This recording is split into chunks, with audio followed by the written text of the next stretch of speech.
Dateline Polk with news about your county government. I'm your host, Leanne Thomas. Today, you'll learn about County Commissioners' actions from the September 16th meeting.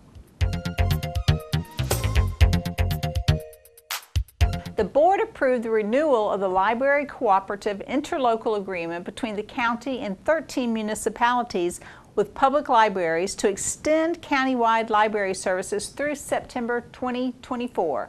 The Polk County Library Cooperative was formed through an interlocal agreement in October 1997. In 2005, the board approved the Library Municipal Service Taxing Unit in unincorporated areas and imposed library impact fees to fund the Library Cooperative. The board approved a renewal contract with We Care of Polk County Incorporated through September 2015. We Care provides specialty care services to qualified Polk County residents whose income is at or below 200% of the federal poverty level and are not eligible for federal, state, or local government-funded medical care. The program, funded through the Indigent Health Care Fund, has a not-to-exceed cost of $305,600. We Care of Polk County, they secure specialty care services for low-income people who don't have private insurance and aren't covered by Medicaid or Medicare. And the great thing about getting this service approved today is that it continues to open up access for people who have no other options to get specialty care. And the funding also provides additional funds for them to coordinate specialty care services and other diagnostic services needed in order for people to get the right diagnosis to get the treatment. So it's a good thing for the low-income population. The board approved a letter of agreement with the state's Agency for Healthcare Administration for Central Florida Healthcare Incorporated's request for matching funds. This program allows county governments to provide matching funds on behalf of service providers to the state agency. The county will transfer approximately $490,000 from the Indigent Health Care Fund to the agency, and approximately $1.7 million will flow back to the Central Florida Healthcare.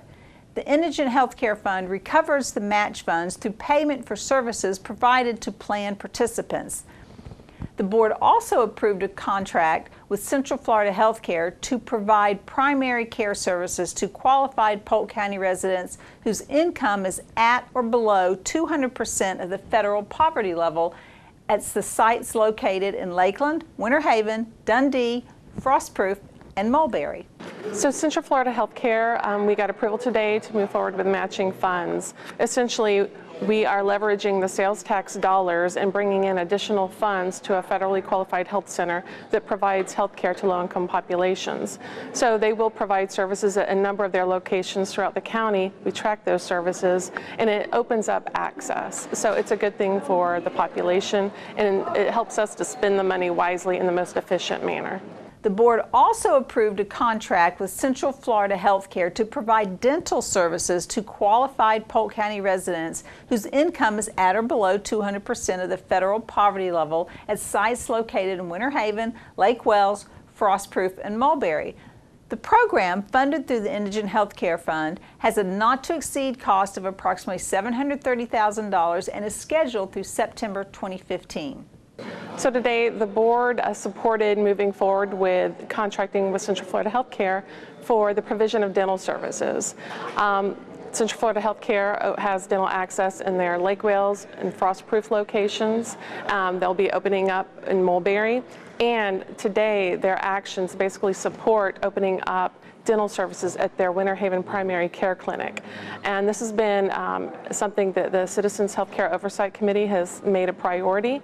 And from this year, we went from having 2 access sites for dental services to going to 9 access sites in less than a year.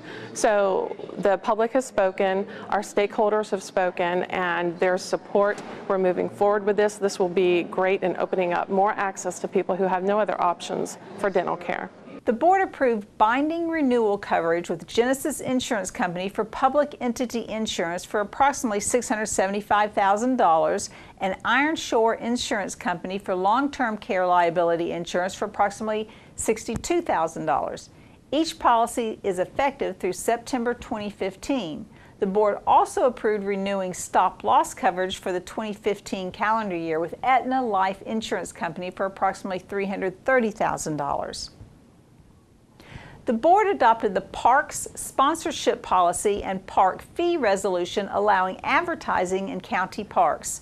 Sponsorships are estimated to generate approximately $25,000 annually. Today we're discussing the park sponsorship policy and looking for approval. It would establish a policy that would allow our business partners in the community to participate in our county parks, to purchase advertising space as well as special events, provide sponsorship for special events. We also have the ability now, with the passing of this, to offer park naming rights to some parks that may be interested into some community businesses or families. In other news, the board recognized 2 employees for their longtime service to Polk County. Diane Gibson with Parks and Natural Resources was recognized for 20 years of service, and Larry Nicolodi with Fire Rescue was recognized for 25 years of service. What my laboratory does is we monitor the water quality for the public access lakes in particular and the stream systems in Polk County. And we're measuring for nutrient runoff from stormwater and pollution. We also monitor to see how successful our restoration projects are, and it helps us determine where to focus our energies next. The board proclaimed September 2014 as Recovery Month in Polk County. Libbie Combee, Executive Director and founder of Leland Family Ministries, accepted the proclamation. September is National Recovery Month. It's an opportunity for communities to really bring awareness and education about recovery. And so for the past 8 years, we've been trying to really make a big deal out of National Recovery Month to celebrate and honor those folks and families that are in recovery. The board proclaimed September 17th through 23rd, 2014 as Constitution Week. Christine Page with Ponce de Leon chapter of the Daughters of the American Revolution accepted the proclamation. In 1955, the DAR, Daughters of the American Revolution, petitioned Congress to set aside September 17th to 23rd as Constitution Week. August 2nd, 1956, President Eisenhower signed this into proclamation. So every year now, the Daughters of the American Revolution celebrate September 17th to 23rd as Constitution Week. They promote the Constitution, the knowledge of it, the respect for it, and to inform its citizens that this is a special document for American history. The board recognized Frank Johnson for his years of service to the Tourist Development Council. 28 years ago, the group of us created the Tourist Development Council. And for the last 28 years, I have been fortunate enough to be one of the representatives on that council.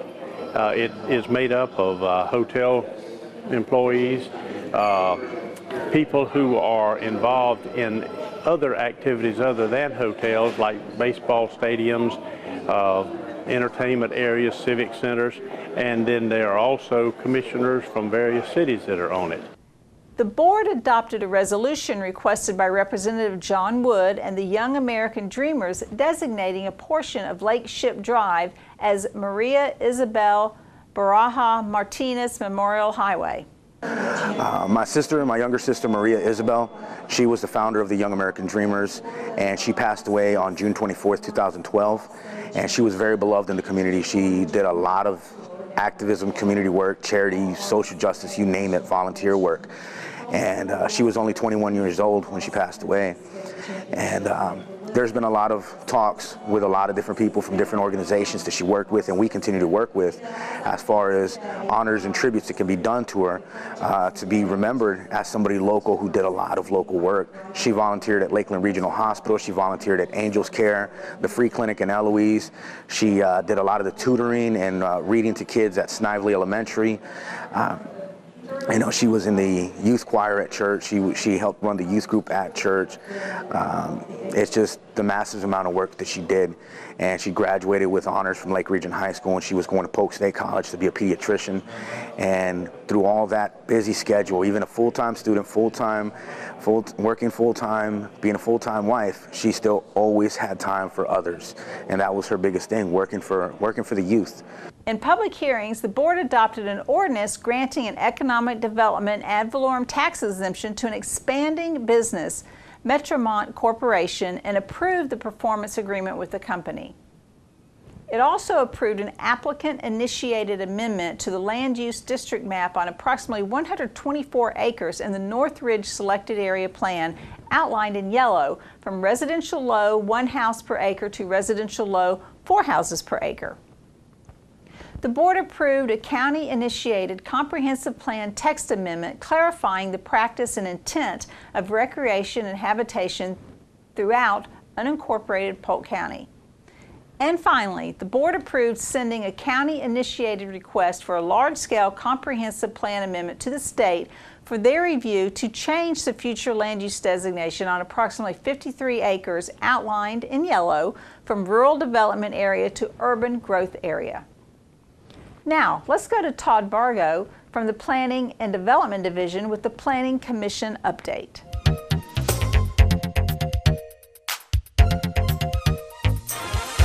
Hi, my name is Todd Vargo. I'm a senior planner with Polk County's Land Development Division. Here's a brief recap of the highlights from the September 3rd, 2014 Planning Commission meeting. Comprehensive Plan Amendment 15A-04 is a request to change the future land use district from residential medium to residential low on 82 acres in the Ronald Reagan Parkway Selected Area Plan. The site is located at the southeast corner of Interstate 4 and Ronald Reagan Parkway. The Planning Commission voted 6-0 to recommend approval of the case. This case is scheduled to be heard by the Board of County Commissioners at their November 4th, 2014 and January 6, 2015 meetings. Sign Variance 14-02 is a request for a 25-foot tall sign for the Spine Institute of Central Florida. The Land Development Code only allows for 20-foot tall signs at this location.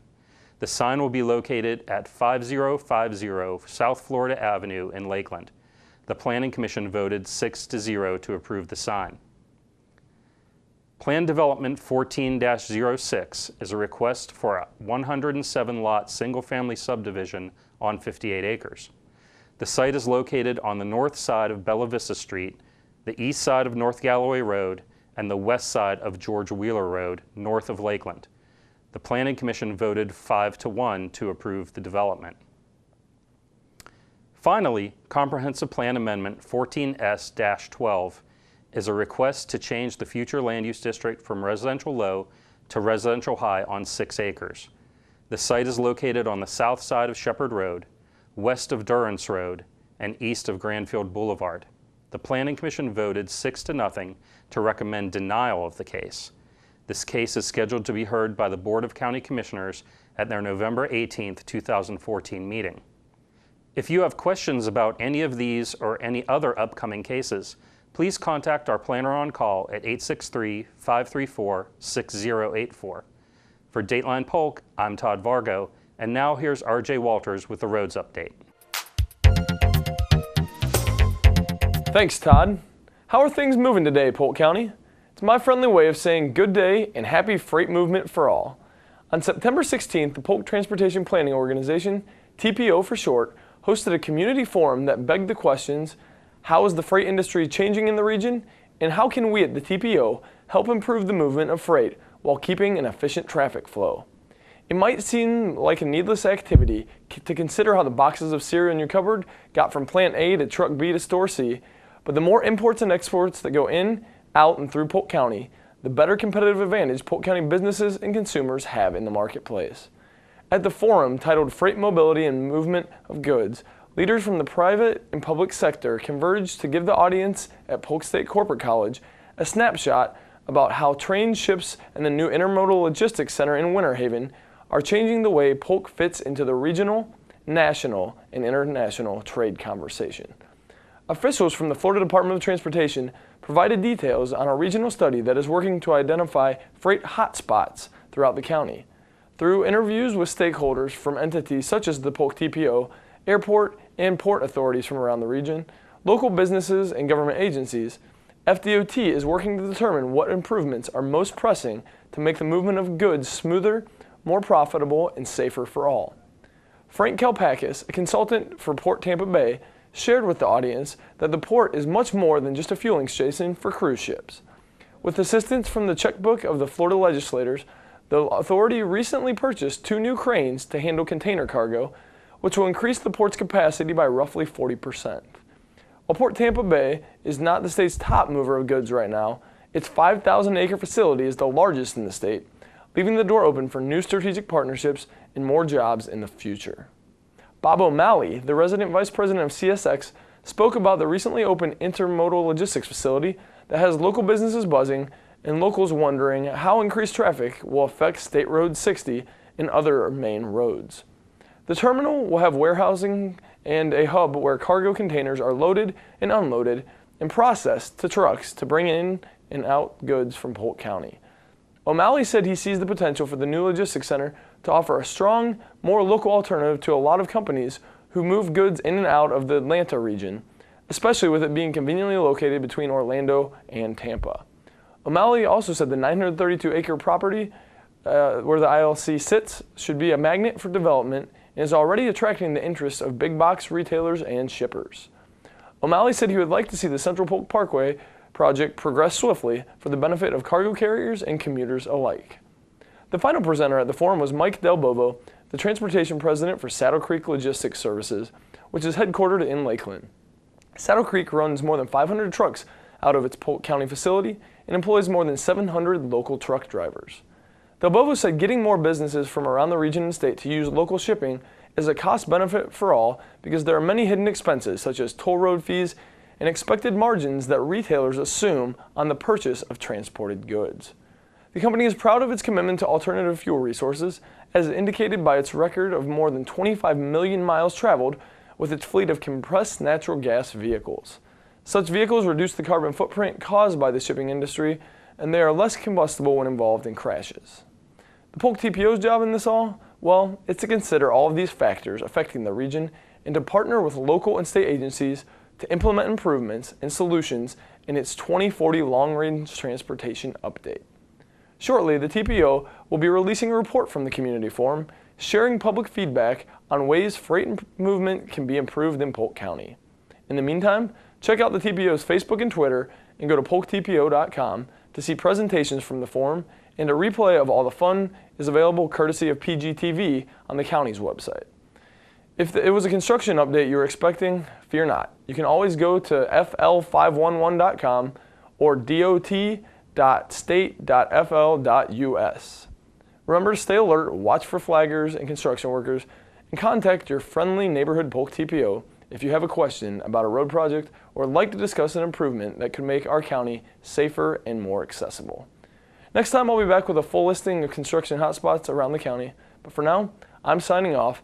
With the information and updates on the plan that moves Polk, I'm RJ Walters. To keep current with programs and progress in the county, visit us online at polk-county.net or follow us on Facebook and Twitter. We encourage you to join us at the next scheduled board meeting at 9 a.m. on Tuesday, October 7th. Thank you for watching this edition of Dateline Polk.